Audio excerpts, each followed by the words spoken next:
श्री कृष्ण। शिव द्वारा ब्रह्मा विष्णु को शंखचूड़ का वृत्तांत बताना और देवों को शंखचूड़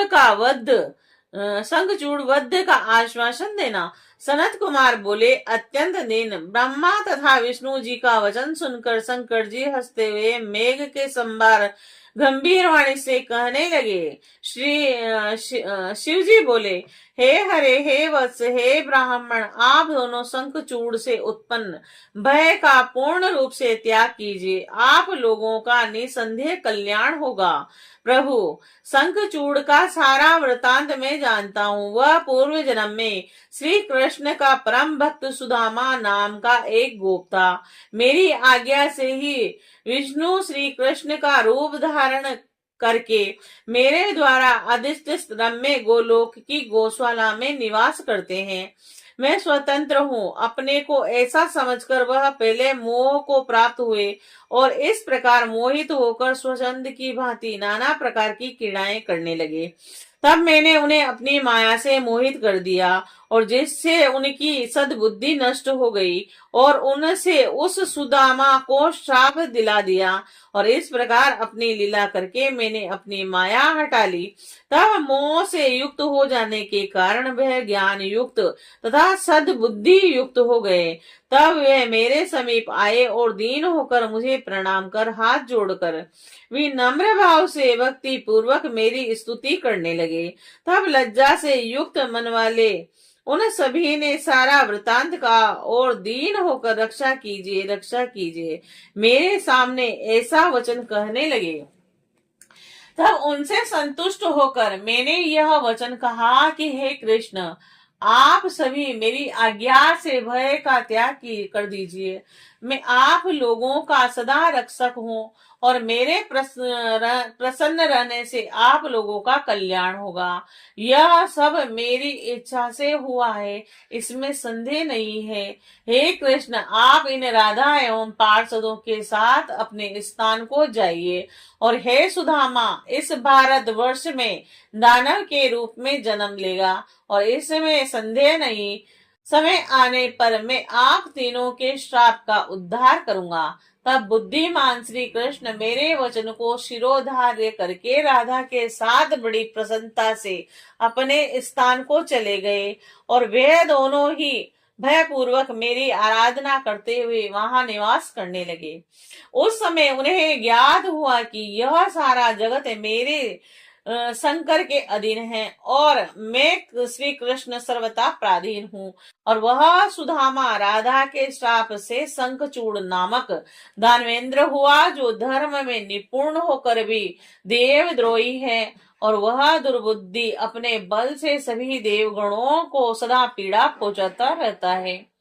मेरी माया से मोहित होने के कारण उसे दुष्ट मंत्रियों की सहायता भी प्राप्त हो रही है। अतः मुझ शासक के रहते आप लोग शीघ्र ही उनके भय का त्याग कर दीजिए।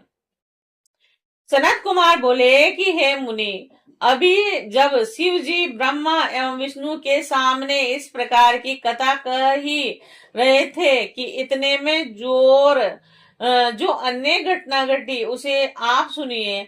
उसी समय श्री कृष्ण राधिका अन्य पार्षद एवं गोपों के साथ प्रभु शंकर को अनुकूल करने के लिए वहां आ गए और वह सद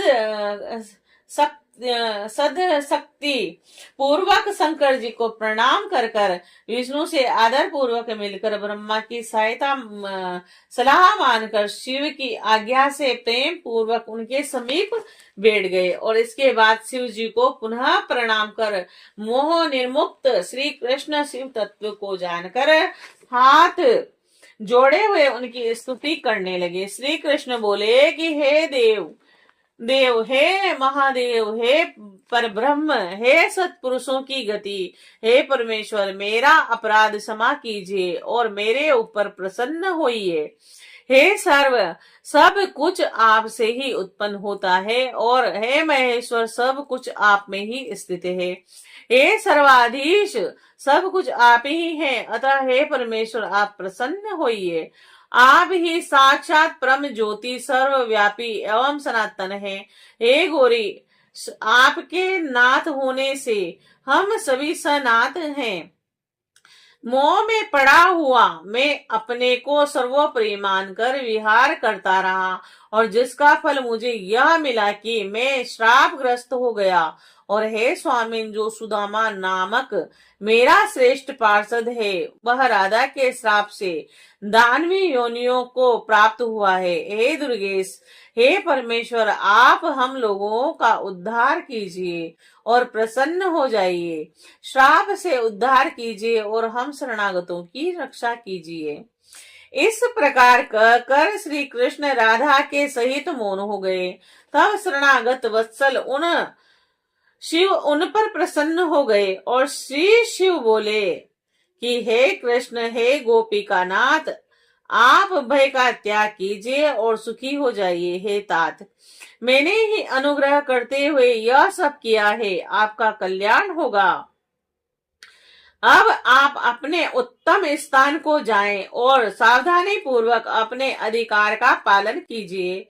मुझको परातट पर जानकर इच्छा अनुसार विहार कीजिए और निर्भय होकर राधा तथा पार्षदों के साथ अपना कार्य कीजिए। उत्तम ब्रहा कल्प में युवती राधा के साथ श्राप का फल भोग कर वह पुनः अपने लोक को प्राप्त करेगा। और हे कृष्ण, आपका अत्यंत प्रिय पार्षद जो सुदामा था, वही इस समय दानवी योनि में जन्म ग्रहण करके सारे जगत को क्लेश दे रहा है। यह शंखचूड़ नामक दानव राधा के श्राप के प्रभाव से ही देव शत्रु दैत्यों का पक्ष लेने वाला और देवताओं से द्रोह करने वाला हो गया है। उसने इंद्र सहित सभी देवताओं को पीड़ा देकर निकाल दिया, और जिससे वे देवता अधिकार विहीन एवं व्याकुल होकर दसों दिशाओं में भटक रहे हैं। और उसी के वध के निमित्त यह ब्रह्मा तथा विष्णु मेरी शरण में यहाँ आए हैं। मैं इनका दुख दूर करूंगा, इसमें संशय नहीं है। सनत कुमार बोले कि हे व्यास, श्री कृष्ण से इतना कहकर भगवान शंकर ब्रह्मा तथा विष्णु को संबोधित करके आदर पूर्वक क्लेश नाशक वचन पुनः कहने लगे। शिवजी बोले, हे विष्णु, हे ब्राह्मण, आप दोनों मेरी बात सुनिए। देवताओं को भय रहित करने के लिए ही शीघ्र ही आप दोनों कैलाश पर्वत पर जाएं, जहां मेरे पूर्ण रूप रुद्र का निवास है। मैंने ही देवताओं का कार्य करने के लिए पृथक रूप धारण किया है। हे हरे, परिपूर्णतम एवं भक्त प्राधीन मुझ प्रभु का ही वह रुद्र रूप देवताओं के कार्य के लिए कैलाश पर्वत पर विराजमान है। मुझ में एवं आप में कोई भेद नहीं है। मेरा वह रुद्र रूप आप दोनों का, चराचर जगत का, सभी देवताओं एवं मुनियों का सर्वदा सेव्य है।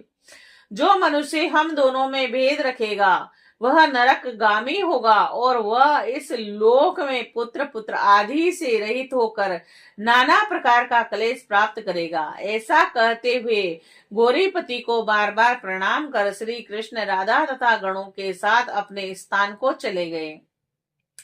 हे व्यास जी, इस प्रकार वे ब्रह्मा तथा विष्णु भी संदेह रहित हो शिव जी को बारंबार प्रणाम कर आनंद के साथ शीघ्र वैकुंठ चले गए। और वे ब्रह्मा तथा विष्णु वहां जाकर सारा वृतांत देवताओं से कहकर तथा उन्हें साथ लेकर कैलाश पर्वत पर गए। दोनों की रक्षा करने के लिए सगुण रूप से शरीर धारण किए हुए देवाधिपति पार्वती वल्लभ महेश्वर प्रभु को वहां देखकर सभी देवताओं ने पूर्व की भांति हाथ जोड़कर विनय से युक्त होकर सिर झुकाकर गदगद वाणी से भक्ति पूर्वक उनकी स्तुति करना प्रारंभ कर दिया। देवता बोले, हे देवेश, हे महादेव, हे गिरिजानाथ, हे शंकर, हम सभी देवता आपकी शरण में आए हैं। भय से व्याकुल देवताओं की रक्षा कीजिए। देवताओं को कष्ट देने वाले दैत्यराज शंखचूड़ का वध कीजिए। और उसने देवताओं को व्याकुल कर दिया है और युद्ध में पराजित कर दिया है।